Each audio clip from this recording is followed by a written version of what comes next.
For the purpose of this video, these are our ingredients. Starting off with our meats, I have 1 pound of beef and 1 pound of Italian sausage. You can also add in 1 pound of veal if you choose, but this particular recipe calls for at least 2 pounds of meat. For our vegetables, there is going to be 1 medium chopped white onion, some chopped carrots and celery. It should be the equivalent of 1 stalk of celery and 1 stalk of carrot. These will go into the food processor before going into the pot though. For my seasonings, I'm going to be using some extra virgin olive oil for my sauteing of the vegetables. A little bit of sugar, white sugar, which is going to help break up the acidity of the tomato ingredients, as well as some of the dry seasonings of my choice. I'm going to be using for reference some Tony Chachere's seasoning, some granulated garlic, black pepper, some red pepper flakes. There's also some herbs de Provence in there, and definitely some 2 bay leaves. So regardless of what seasoning you choose, you will need some bay leaves, and 2 is the number. For garlic, you can use whatever garlic that you prefer, whether it's fresh garlic, chopped garlic, minced garlic. I personally like garlic paste for sauces, so if you can find some garlic paste, definitely include that. We're going to use some fresh basil, but you can also use dried basil if that's what you have on hand. We're going to be having 2 cans of the crushed tomato. This is a 28-ounce can of crushed tomato, as well as 1 6-ounce can of tomato paste. What I had on hand was the basil, garlic, and oregano flavor, but you can add in basic garlic and oregano as we already are. So this is just what I had on hand. So you can use regular tomato paste. Of course, you know, whatever pasta that you will be using with the meat sauce. We're going to need some beef stock, and I bought mine, but you can use homemade as well. And then last but not least, some red wine. I personally like to use some kind of blend, a drier blend, but any red wine will do. So I'm going to be using Cali Red today.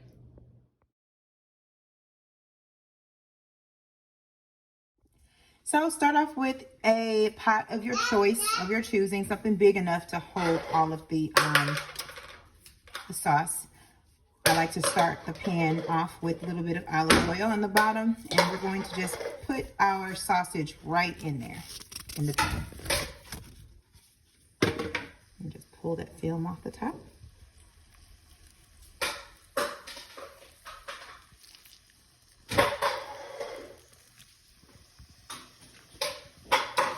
And then we're just going to break up that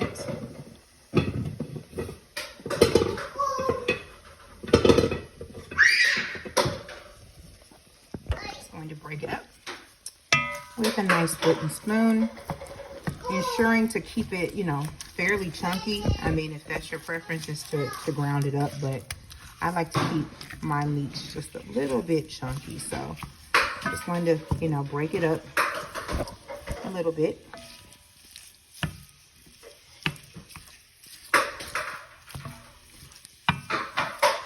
You may hear a lot of commotion in my background, and that is my young daughter. She's playing in her kitchen as I'm cooking in mine, so she's cooking as well. So just get a little browning on your sausage.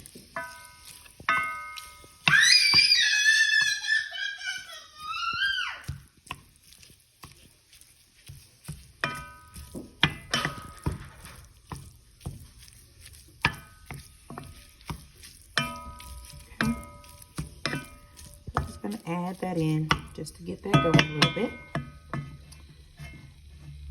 Then as that starts to brown, and that's when I like to introduce the ground beef.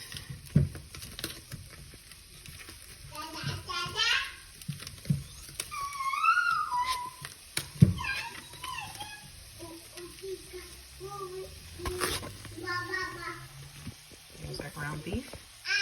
Same thing with that.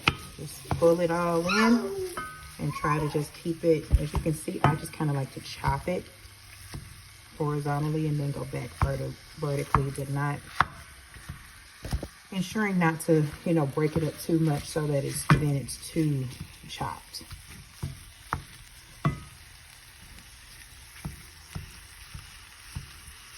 nicely browned.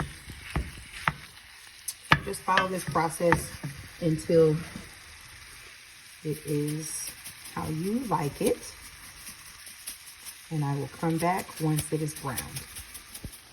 So once your meat has a nice browning on there, it doesn't have to be all the way cooked because it will cook into the sauce. What I like to normally do when using, I'm using my smaller Dutch oven right now, but I just like to carve a hole into the meat. Stick my thing there, and we're gonna add in our veggies. So remember that medium onion that we had, as well as the chopped carrot and celery that I've used my food processor to process it out.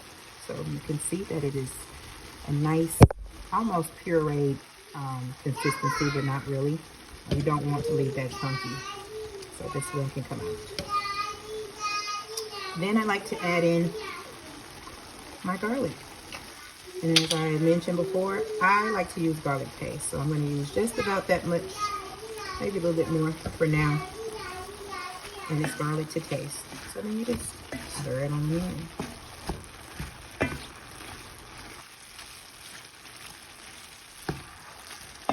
This is your base for your sauce. All that goodness, all those juices that, form from all of the meats. And then the vegetables, once they cook down.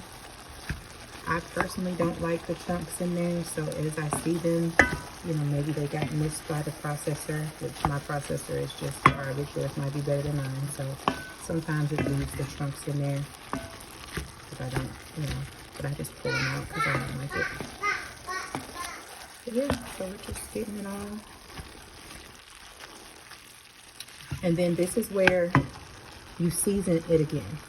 It's important, for me when I'm cooking, I like to season as I go. So as I'm adding new ingredients, I'm seasoning again. That's why it's important to not season too heavily. You just kind of season as you go, taste as you go, because you're building the recipe out. So those seasonings, dry seasonings that I mentioned earlier, that's what I'm actually going and adding in. I'm just pouring them in as I go. As I add new ingredients, I'm adding more season. So as you can see, it's browning. And this is your base, your meat and your veggies. Okay, so you guys see that simmer there? Once you get that nice little simmer, because notice I didn't say to adjust the heat setting at all, which your heat setting should be at like a medium-high heat when you're cooking this. But once you start to get that going, once you start getting that rumble, that's when you want to add in your wine, because this, even though there's wine in here, the alcohol will not be present. It'll cook off. And that's why you want to make sure that you have a nice rumble going, a nice little boil. So you add in your wine, and that will start cooking off. You see it's added some color already. And you keep the heat up pretty high, just so that it can cook off. We don't want the alcohol, we just want the wine. Excuse my daughter. Then after the wine, that's when I like to go ahead and add in that beef stock that we had. I'm gonna add that.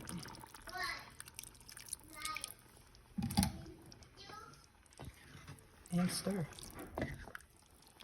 Keep that heat up at a medium-high heat. And just get it going.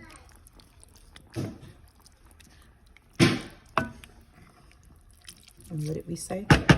Every time we add in a new ingredient, we're going to season just a little bit more.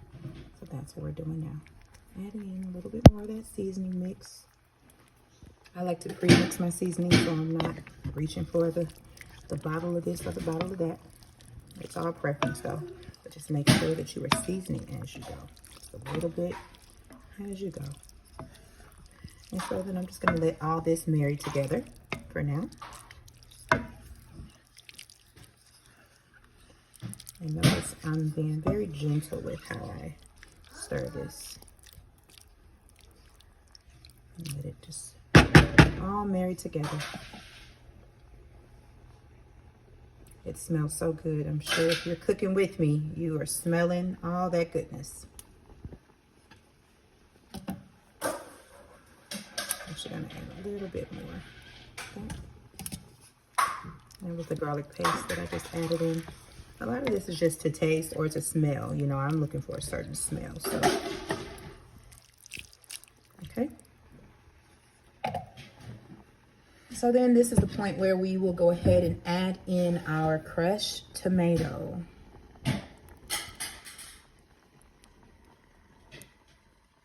Crushed tomato right there. So good. So it will be pretty full, this pot, but that's okay. Just add in your crushed tomato and then also your tomato paste.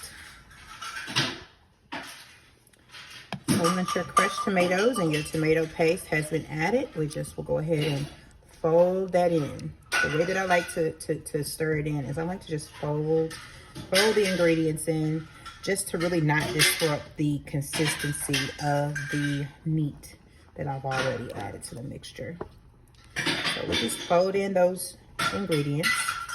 What we just added was our tomato paste and tomato sauce. And so we just stir it in. And since we just added in our tomato paste and our tomato sauce, what do? Just add in a little bit more seasoning. Okay. And this is, at this point is when you can turn down your heat. So you were still on high heat. Now's the point where you want to turn it down to like medium, like low medium, depending on, you know, what kind of stove you have.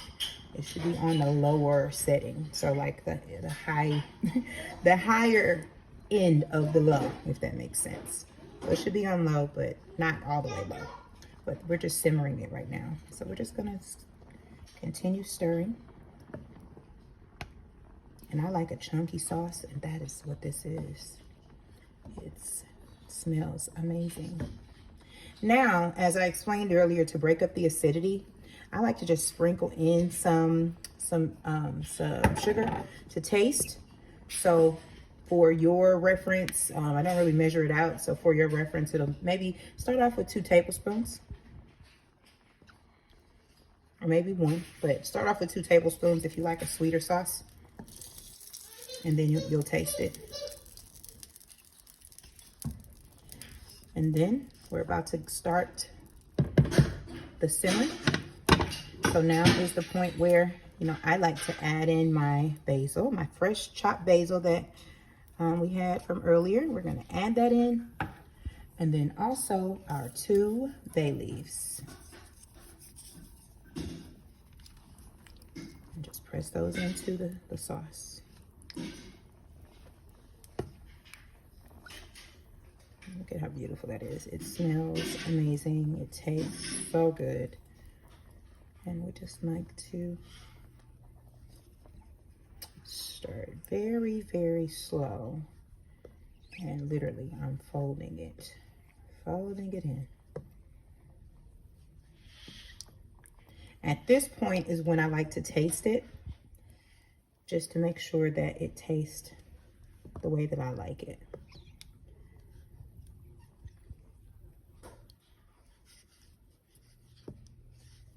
And you need to be doing that with a new spoon, not the same spoon that you've been using.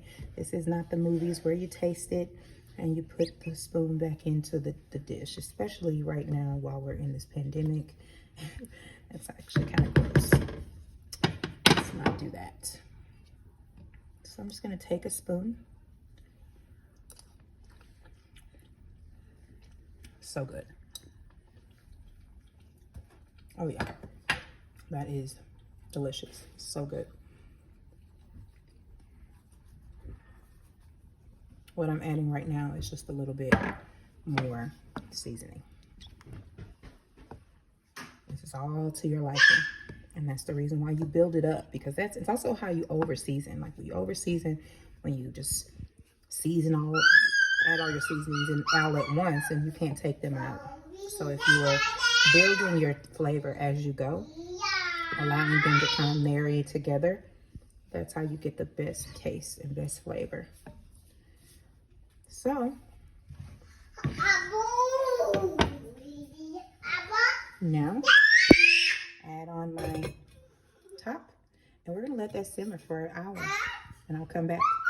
Okay, so it is an hour later, and our sauce is all done cooking and simmering, and it is absolutely beautiful. It tastes amazing as well. I hope that if you were following along with this recipe that you agreed. Hopefully yours turned out good also. If it did, please comment down below and let me know. Also, let me know if you plan to make it, or if there's any additional recipes that you'd like to see here. You know, this is my first time making a video like this, but I do love to cook, and there are so many more recipes that I have that I can share. So, and I'd be happy to do so. So yeah, hopefully you all enjoy. If this is you're making this for dinner or for a special night, I hope that, you know, your loved ones enjoy it. The best part about this meat sauce is that it reheats so well. Usually when I make it, I am able to freeze it and reheat it, you know, and it's consistently good. It's so good even, you know, after it's been frozen. So enjoy, and thank you so much for watching. See y'all next time.